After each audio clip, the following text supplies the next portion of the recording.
Hello there, everybody. Welcome back to Circling Seattle Sports. It's the first time I've been able to do, well, I guess second time or so I've been able to do with UW baseball head coach Eddie Smith here. I had a great conversation with Coach Smith. God, this was early spring, I think, when talked on the phone. As you guys are wrapping up your inaugural Big Ten season. Uh, Pretty remarkable. First year in the Big Ten. I know a lot of the outside noise was unsure how you guys were going to do, but it was a really fun year to watch, all the way into the tournament. Coach, first of all, great to have you on. Appreciate your time. Before I get into anything else, how has the off season treated you? I know there probably isn't really an off season for you as you're in your office, but yeah, how has the off season been for you? Well, it's been a good one, Charles. It's awesome being on with you here today. Just another reminder that the school year is upon us.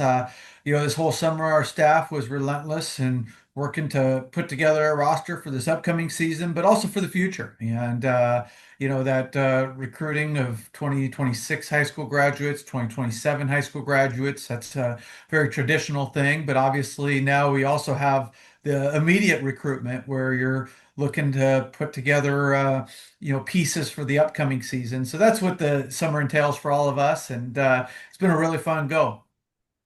Well, I appreciate the time as always, even when, we did our chat and I went over a bunch of things with you from, your pitching staff, your pitching coaches to Julio of all people, fascinating to cover that range with you.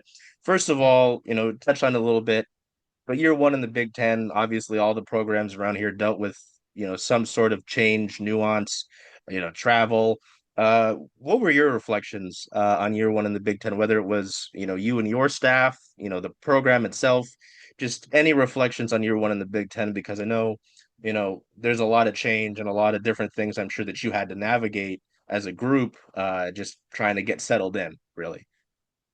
Yeah, well, I think, Charles, I'll tell you a quick story. When I first started my coaching career at the University of Virginia, I earned the nickname Pac-10 Eddie among the support staff because I would really, really be loyal to the Pac-10 football and make my case in arguments, in the equipment room or with our athletic trainer and our academic coordinator about my passion for Pac-10 football. So, this Big Ten change, it's been hard for everybody in different ways to wrap our heads around it. And I think what I would say is, in today's era, it's really clear you're either part of the SEC or the Big Ten, or you're trying to get into the SEC or the Big Ten because there's just this great divide that's here upon us, and it's just getting bigger every single day. So I'm glad that we're in the Big Ten. It's huge for us as an athletic department.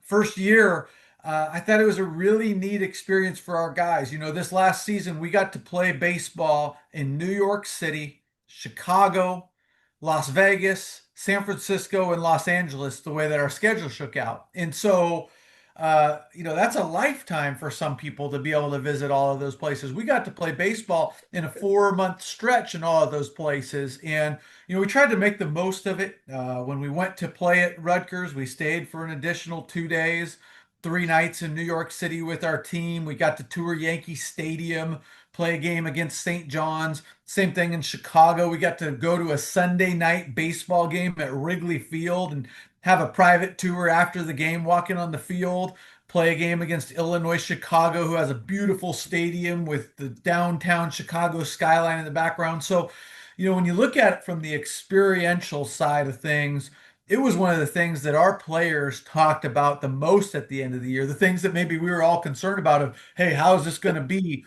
How are we going to do with all this mileage? Well, I think that what we learned is when you extend those trips by a couple of days and you add a little bit of experience in there for the student athletes, the extra 2 hours on the plane are well worth it. That's just writing a few more paragraphs for their essay that they have to turn in while they're in the air. And the give to do that in an airplane to be able to get to see the world, it was awesome for our guys. Yeah, it's a great point. It's something I'm sure maybe the fan doesn't think about is like, It's funny you bring up Wrigley. The 206 over my shoulder here is actually one of the seating like section tags from Wrigley. I was Oh, like, I figured that was a cool tool. So that was fun to, cause yeah, I remember kind of keeping up with the team and seeing you guys in Chicago. It's like, oh wow, they really are getting around. So yeah, it's something I'm sure maybe a fan doesn't think about is the experiential side that you mentioned. That's a great point. I'm gonna make you maybe talk about yourself here. I know coaches maybe don't want to do that all the time. They want to talk about their team, their program, right? What was your first season at Washington like in this role? This past year to come here and do this, and uh, you know, it's a very different time in college athletics, yeah. right? I'm sure you know that a lot better than me. There's a lot going on here. Just in this part of your career, what was your first season like?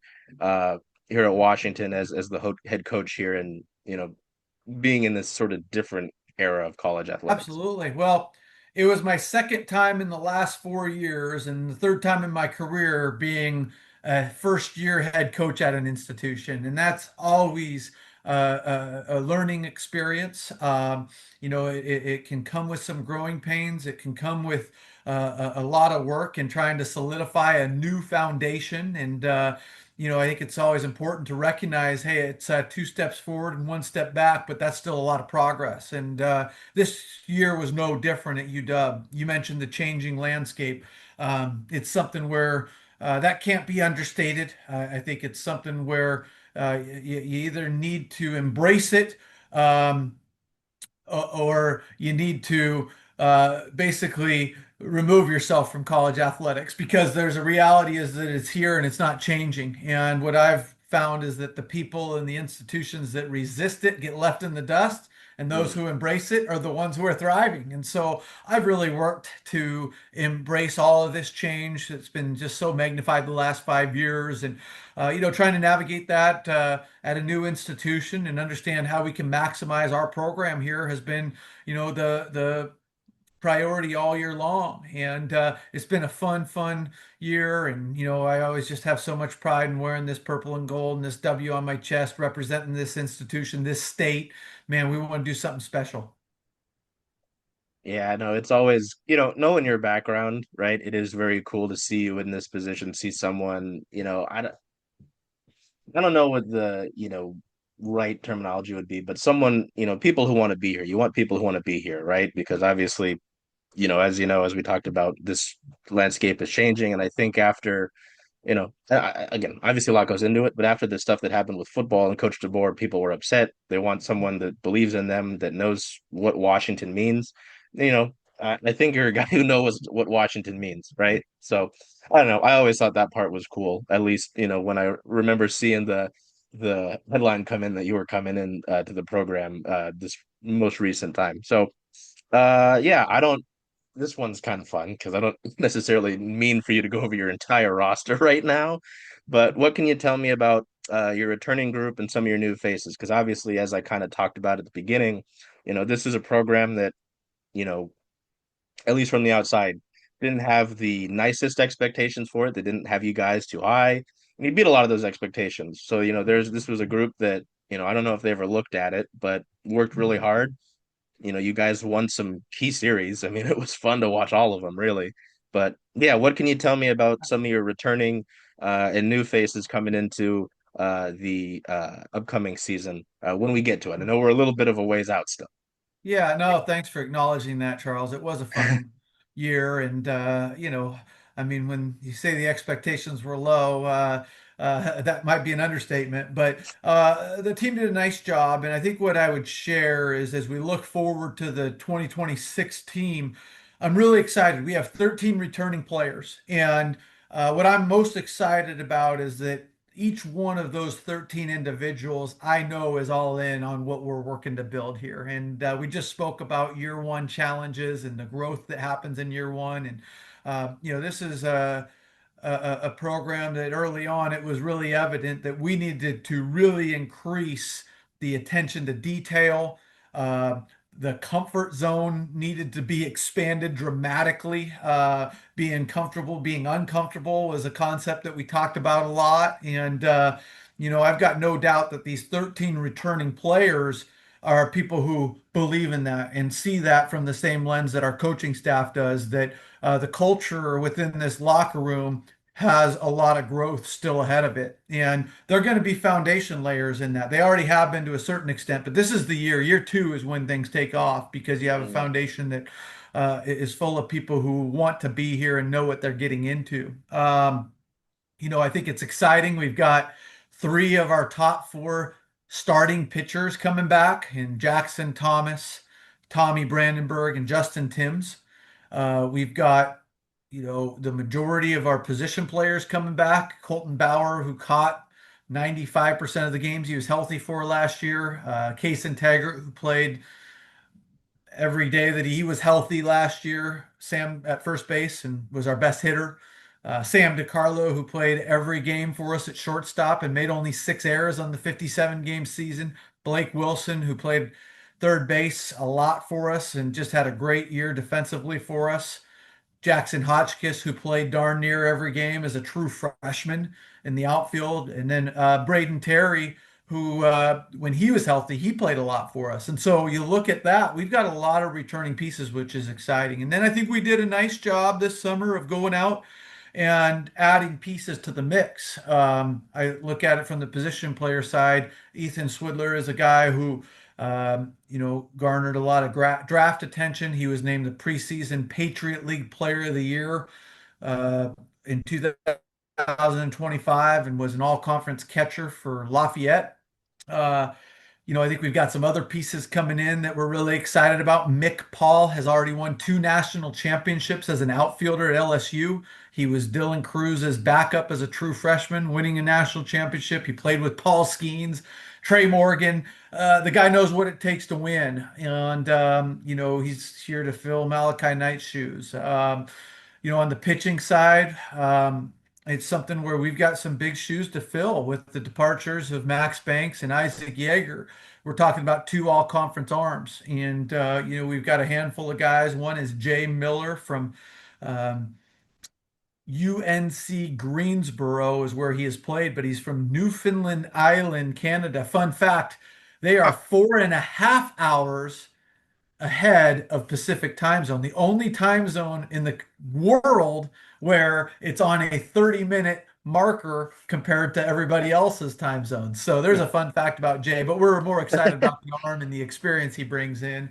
Uh, Hayden Lewis is coming from New Mexico State, where he was their Saturday starter and recorded a lot of innings. A lot of question marks to be answered on the mound, but we do have some guys we're excited about coming in to do that. Well, and at least, you talk about the rotation, right? And being in Seattle and Seattle baseball, I think a lot of folks are used to good pitching, right? And they're at least in the last few years, historically too. I can't ignore guys like Randy Johnson, Felix Hernandez. But I know anyway, to get back to the UW side of things, when we first talked, you talked about your pitching staff, Coach Lambert, right? If I remember correctly. That was really cool because yeah, I nerd out over pitching, especially around here. So it's interesting to hear about that. And yeah, with Ethan Swidler, I remember putting out, tried to get a transfer portal graphic ready and was like, oh shoot, this guy's getting draft attention. Coach, like, oh no, I want to see the guy here. So that was cool. Just obviously, it's a dream to get drafted and such, but I'm sure the plan is to bring him in here and boost that sort of thing, right? So yeah, the departing side of it, you talk about Max Banks, uh, seeing him shove this year was pretty fun. Just, well, I guess talking about drafting, how excited were you to see him get drafted, and to continue his baseball career and, Oh, um, keep going? I believe he was with the White Sox, in Chicago. Just can you speak on Max and his journey and, you know, finding out that he got selected? absolutely. Very exciting day. It's something where you have that dream for all of your players because it's a dream for them. And, we talk about this with everybody that we recruit, that this is a place you come to try to fulfill your major league dreams. And there's a lot of history of players doing that. We're in the W. And so to see Max get that opportunity with the White Sox was really exciting. And it's the same message that we have for our players when they make a commitment to us as a freshman or as a junior college transfer or even as a transfer portal player, hey, this is a big, exciting day, and you should celebrate it and you should be proud of it. But it's also a milestone and a checkpoint along the way and not a finish line. And, getting drafted is just a launching point for Max Banks. I think with his personality and his work ethic, combined with his talent that we all saw on the field this last spring, there's a lot of potential for Max to be able to go forward and have a ability to shoot right through the ranks of professional baseball. And so we'll be following him, and we're excited to watch that journey. Yeah, it's always cool seeing the Washington products move up, whenever they move on. Obviously in Seattle, Stephen Wraith is, in the system here.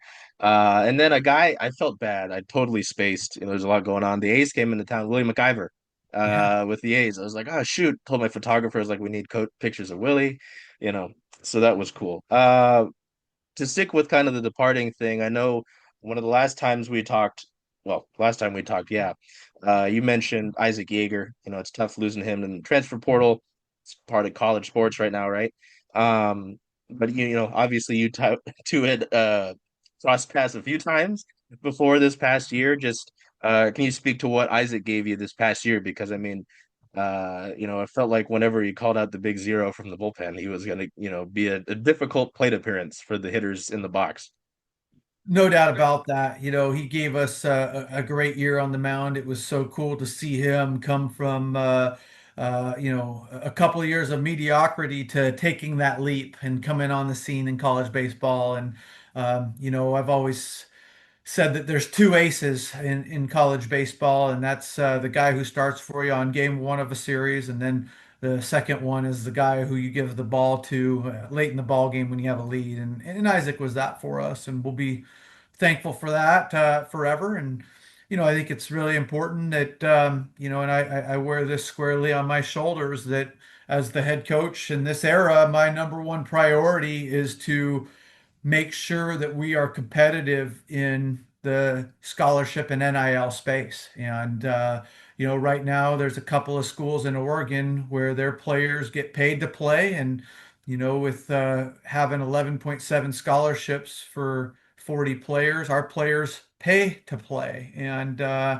in building this program, my priority is to be able to get out there in that community, and we've made some strides. We've taken a zero balance NIL budget, and we're able to get into the six figures this last year, help our players supplement their expenses that come out of their pocket. But it is my top priority so that we can compete with those schools. And until I get out there effectively raising that money, we're going to continue to face that uphill battle with Oregon and Oregon State, where we just don't have the money to put in our players' pockets that they do right now. And so I'll be out there and pounding the turf relentlessly to get there so that the next Isaac Yeager stays in the purple and gold.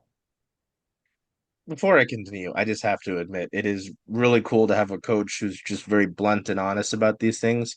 Because I wouldn't blame a coach who maybe steers away from it. But talking to you, coach, you've always been very, hey, this is the facts. This is what's happening. We're working on it. Because again, as I mentioned, it's a fascinating time in college athletics. It's always fascinating reading what the new ruling is, on NIL stuff like that. And you've always been very upfront about it. So I wanted to say I appreciate that because I'm sure it's not the easiest thing to deal with. I would lose hair over it if I had any. Um, to go back to Max in a way, one of the storylines was a few of your players coming from the D3 levels to come up and impact you guys here. Max and another one of your other faces, just I'm sure that's a leap in and of itself. I don't know how much because at the end of the day, it is baseball, right? But can you talk a little bit about that? I know the university itself had a little piece on it, the D3 players to Washington. I don't know if I'd say pipeline, but journey there this past season. What was that like? I mean, to identify these players and say, hey, these are athletes, these are guys that we want in our program, that we want to be part of the foundation, as you mentioned, right? You want to build that sort of thing. Um, I don't know if I'd say unconventional, but certainly I'd say it's interesting, right? To go to the D3 level and say, yeah, these are guys that, we want to bring in. We want to be part of our family, right? So can you talk a little bit about that and what that was like? Yeah, for sure. Unconventional 5 years ago, for sure. Non-traditional may be a better word, but I think the tradition aspect of college sports has gone out the window, and Yeah. it's something in today's era. We're all tasked with evaluating, okay, what do we need to do right now for this program? And there's no excuse for being young anymore when you're building a roster, and you need to have a balance of guys who can contribute right now with guys who could play a role and contribute next year, and so with Max Banks, former player who I had coached, is now one of the premier strength coaches in the game. He runs a private strength program out of Tempe, Arizona, and he has a lot of professional players and a ton of college players who go through and train through his facility every year. And last summer, we got here and we had a roster where we were just working to get to a point where we had enough players to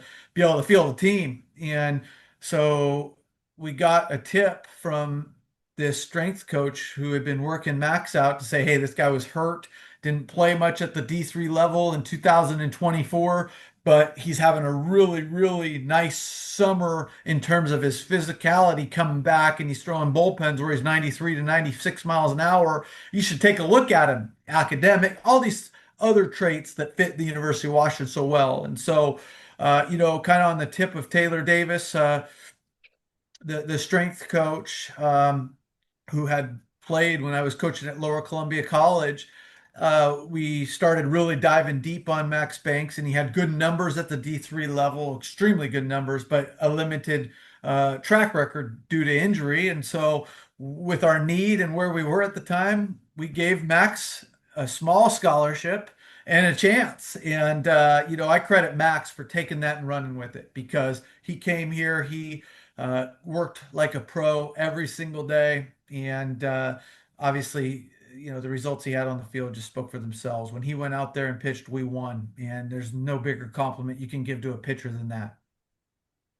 And I do apologize. Julian Sanders was the other one there. That was in the nice release that Washington put out about that. Yeah, no, from D3 to getting drafted, it's not a bad thing there at all. That's a pretty fun journey to mention. Yeah, on Julian, anything on Julian there with the same sort of what his story was like coming from the D3 level to Washington. Yeah, Julian's was a little bit different. Julian was here in a role where when we got the job here, he was in the student body, but had been assured the fall basically to try out for the team because he Hmm. had come here in a graduate program and had one more year of eligibility left. And so, he came out in the fall and was had a fall where he was viable enough to make the team, and he played some nice innings for us. When we were so banged up with injury, he got a couple of starts in there, and there were a couple of really nice plate appearances for Julian along the way. Yeah, no, it's always, yeah, as you mentioned, maybe non-traditional is the better way to put that. Let's start to wrap it up here for you. It's interesting, whenever we get to this time of the year, right? Because you see some of the programs that are going to be maybe more in the springtime, right? Getting into these sort of um, challenges, invitationals, right? And you guys are going to be in the Puerto Rico Baseball Challenge. You talk about the experience side of things, right? Puerto Rico is going to be experienced, I'm sure.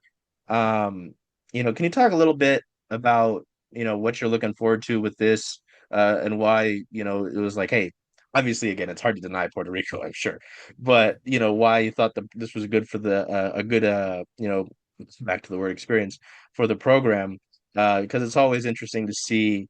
I know talking to Coach Tina Langley this past year, they went out and did a few of those things where I think they went down to Alabama and they were in something involved with that. So it's just always interesting to me to see the different sort of I don't know, they're not really tournaments, you know what I mean? But the early season, you go to a neutral site, so to say, and play a bunch of teams. Can you talk a little bit about the decision to go down to Puerto Rico?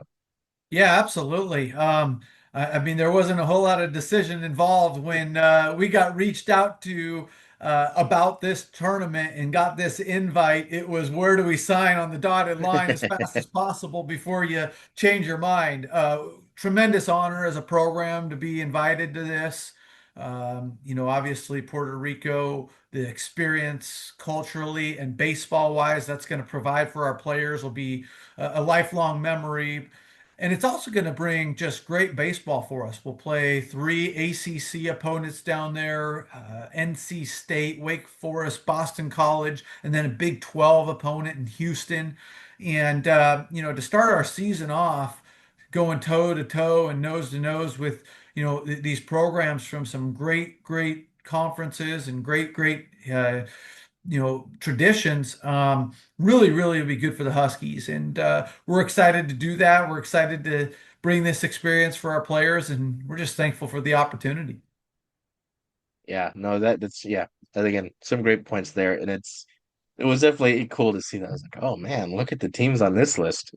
So, Yeah. Coach, I guess to wrap you up here, what excites you most about the upcoming season? There's a few things I'm sure that come to mind. You talk about year two, being able to have a foundation, have some feet in the ground, not have to worry to scramble to, as you mentioned, put a team together, right? Um, is it as simple as just getting out there with this group again and getting back to work? Is that what excites you most? What excites you most about getting back with your group and actually playing games instead of, maybe sitting here talking to me? Yeah, absolutely. This is something that's been a theme every year too. That's when your culture really starts to solidify. And year one is a mad scramble for everybody involved, from coaches to support staff to returning players to even the late add-ons that you bring in, but it's still their first year. Again, year two is something where the returning players know what they've signed up for when they come back. They're proud and eager and excited to build that foundation and launch from that foundation. And then the incoming players are players that you and your coaching staff have identified and talked to about the vision and how we're going to get to that destination. And you get to fuse those groups together and build something really, really special. And so I'm just so excited about our uh, program's values and our culture, that foundation, just having such a strong footing here as we go forward and doubling down on all of those things that are important to us and hopefully seeing the performance on the field take off accordingly. And, that's been my experience. Our second year at my last two stops as a head coach has been our best year, and I'm hoping it's the case for the Huskies this year. Yeah, no, I know I'm excited. It'll be great to have obviously with baseball in Seattle, there's like some excitement there, but to get back into it and have that before we get to spring training is always nice because, baseball's always been the first love to me. So to have that getting going is great. And, I look forward to talking to you, Coach, because again, you're straightforward to the point, very honest, appreciate stuff like that. So yeah, I guess until we see what in the early colder months of the first part of the year for Seattle around here. You guys actually be in Puerto Rico, so I'm sure it'll be a lot better than what we're dealing with back here in February. But yeah, I guess until we see you then, I really appreciate the time. Always, Charles, you're the best, and appreciate your interest in the program, and go dogs. Hey, Charles. Hey, Jen. Hey, how about them Huskies? Ooh, purple and gold, baby. Yeah. When are you going to watch all those away games, though? All those away games. There are a lot of them, and I was hoping to come to Rough and Tumble because this is the home of Circling Seattle Sports, if that's okay with you. I think that's a great idea. Hope to see you all here.